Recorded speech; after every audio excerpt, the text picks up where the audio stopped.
Recording in progress. Buenas tardes, chicos, ¿cómo están?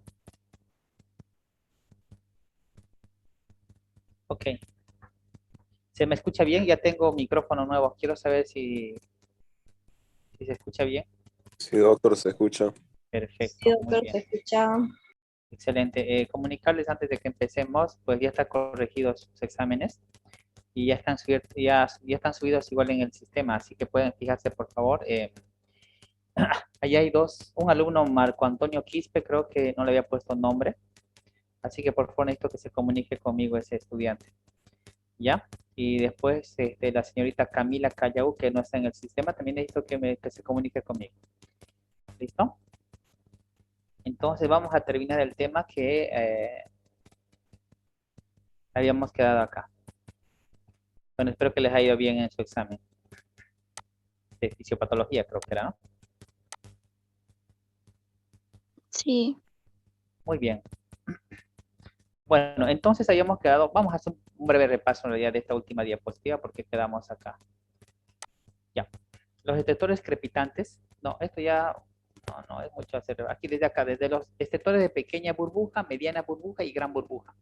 Los detectores de pequeña burbuja les he dicho que son más o menos como hacer una lluvia de Alcacercer. Es como cuando colocas una tableta de Alcacercer, pues ese mismo sonido se escucha cuando los alvéolos, digamos, tienen una secreción fina. Generalmente estos no desaparecen con la tos. En cambio, los de mediana burbuja es en los bronquiolos de segunda y tercera generación. Ya es como soplar un pitillo muy, muy fino, pues esta puede mejorar con la tos. O sea, puede ser que desaparezca o puede ser que disminuya. En cambio, los de gran burbuja, cuando son ya bronquios de más grueso calibre, entonces generalmente no van a desaparecer con la tos, ¿ya? Y es como se escucha como haciendo hervir el agua, así más o menos, que ya va estos de bronquios principales, bronquios de primera generación tal vez, y la tráquea, ¿no? Y aquí vean en la radiografía, les decía, aquí hay enfisema subcutáneo, donde vemos aire justamente en tejido blando. Y esto se aprieta y al presionar uno siente más o menos como si estuviera presionando nieve. En cuanto a los frotes y roces pleurales semejantes más o menos al frote del cuero, a estrujar un cuero a la fecha, pues es mayor en la base del tórax, ya y generalmente durante la inspiración. Ya entonces, como les decía, esto se debe, digamos, al roce que hay entre pleura y pleura, debido a una cantidad de fibrina que puede haber entre ellas. ¿Listo? Entonces, puede confundirse a veces con los detectores húmedos o con los frotes. ¿Cómo diferenciar? Entonces, los detectores húmedos cambian de sitio o desaparecen con la tos. Los frotes no desaparecen. Los detectores predominan en la inspiración o en la expiración. Los frotes se oyen en ambos tiempos. ¿Ya? Generalmente un frote, por ejemplo, cuando hay un acúmulo de fibrina, puede ser un empiema, puede ser un derrame pleural crónico, una paquipleura. En este tipo de pacientes, por ejemplo, hay frote pleural. Los detectores se ocultan como distantes, generalmente los frotes se escuchan muy cercanos porque están en la pleura. Los detectores no se modifican con la presión del fonendoscopio, los frotes sí aumentan con la presión del fonendoscopio. Generalmente los detectores son musicales y los frotes son rudos. ¿Ok? Entonces las diferencias entre flotes y detectores. Generalmente los frotes pues desaparecen momentáneamente cuando se le pide al paciente que no respire. Y les decía, los frotes pericárdicos generalmente no desaparecen. Cuando un paciente tiene derrame pericárdico, por X motivo, por un trauma, porque el paciente es cardíaco, el paciente es renal, y vos escuchás como si tuviera detectores crepitantes, vos no sabés diferenciar, o será frote o será detector crepitante, vos le decís, a ver, señor, deje de respirar un ratito, y el señor deja de respirar, y vos seguís escuchando ese frote, entonces es un frote pericárdico. ¿Ya? Ahora hay un punto, el punto del arma basilar, que generalmente se encuentra aquí abajo, ¿ya? Está ubicado por debajo del omóplato, ya puede ser importante a la hora del diagnóstico de las neumonías. Y esta área, que es el área auscultatoria de Goodman, ya esta área que es la área auscultatoria de Goodman, que es muy importante a la hora de auscultar a pacientes asmáticos, porque es aquí donde primeramente se va a escuchar las sibilancias. Y aquí tenemos una imagen por donde, por ejemplo, podemos ver en el enfermo roncos, sibilancias, ya lo que son los roncos bronquiales, el roce y la crepitación. Entonces, miren si se dan cuenta, por ejemplo, la crepitación generalmente llega en los alveolos. El roce también, ¿no? El roce también en los alveolos.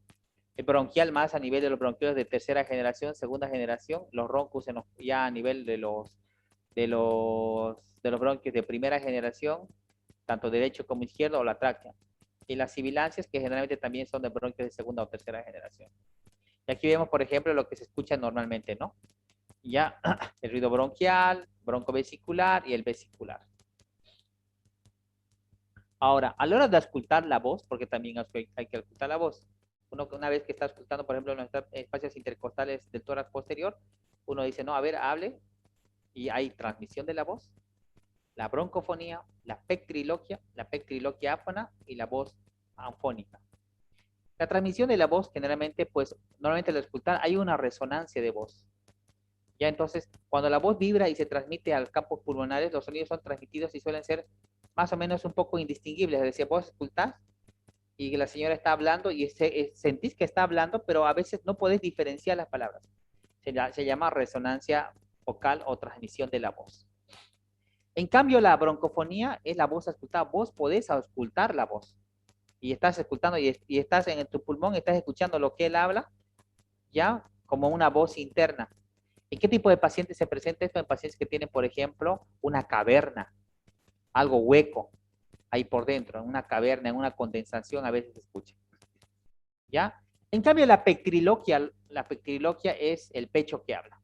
Se ausculta la voz nítida, nítida, hasta se distinguen las sílabas. ¿En qué tipo de pacientes se presenta esto? También en pacientes que pueden tener una caverna, en pacientes que tienen, por ejemplo, condensación pulmonar, derrame pleural, ¿ya? En ese tipo de pacientes se escucha la pectriloquia así como tal. Más que todo, se escucha más nítido en pacientes que tienen la caverna, ¿ya? O en pacientes que tengan, por ejemplo, bronquiectasias. En cambio, la pectriloquia áfona es la voz susurrada o cuchicheada. Esta, por ejemplo, se escucha cuando el paciente tiene, por ejemplo, una condensación, un tumor, por ejemplo, algo que esté duro ahí, un tumor, una neumonía así que esté con condensación. En ese tipo de pacientes se escucha la pectriloquia áfona, ¿no? O le decís, hable y escuchás y así como se transmite. ¿Listo? O cuando, por ejemplo, uno escucha a través del líquido. Por ejemplo, si vos hablas en el agua, gritas, por ejemplo, en el agua, esa voz, por ejemplo, eso lo escuchás vos, es como si estuvieras escuchándolo en un vidrio y eso es lo que escucha la pectriloquia áfona. En cambio, por ejemplo, si vos hablas como en un globo inflado dentro del agua, pongámoslo así, con una poca agua, se escucha nítido. Entonces la pectriloquia como tal, ¿no? Y la egofonía, o la voz de cabra, si se aumenta la intensidad de la voz hablada, es como un eco, ¿no? Y este generalmente se debe a un eco nasal. ¿Listo? Entonces, bueno, y para terminar la presentación vamos a hablar del choque de la punta, que esto ya viene a ser parte de la semiología cardíaca, ¿no? Es importante que ustedes sepan el choque de la punta semiológicamente, ¿no? Y es ahí donde está indicando la persona que está haciendo, por ejemplo, el examen semiológico. ¿Dónde queda? Quinto espacio intercostal, ¿ya? Quinto espacio intercostal, línea medio clavicular, aquí. Quinto espacio intercostal, línea medio clavicular, por debajo de la tetilla, en otras palabras. Ahora, ustedes ya saben, saben preguntas de examen, por ejemplo, división del tórax anterior, la línea medio clavicular, ¿no es cierto? Entonces ahí se encuentra el choque de punta normalmente. Ahora hay algunas personas que, por ejemplo, tienen el choque de punta desplazado más lateralmente o hacia abajo, dependiendo si el paciente tiene una complexión obesa o no. ¿Listo? Entonces, con este preámbulo de lo que es semiología cardíaca, vamos a terminar esto de semiología del tórax. ¿Listo? Entonces, ¿hasta aquí tienen alguna pregunta mientras voy colocando la otra diapositiva? ¿Alguna pregunta, chicos? ¿Ninguna? Antes de que me olvide, no sé si está aquí su presidente de curso ahorita.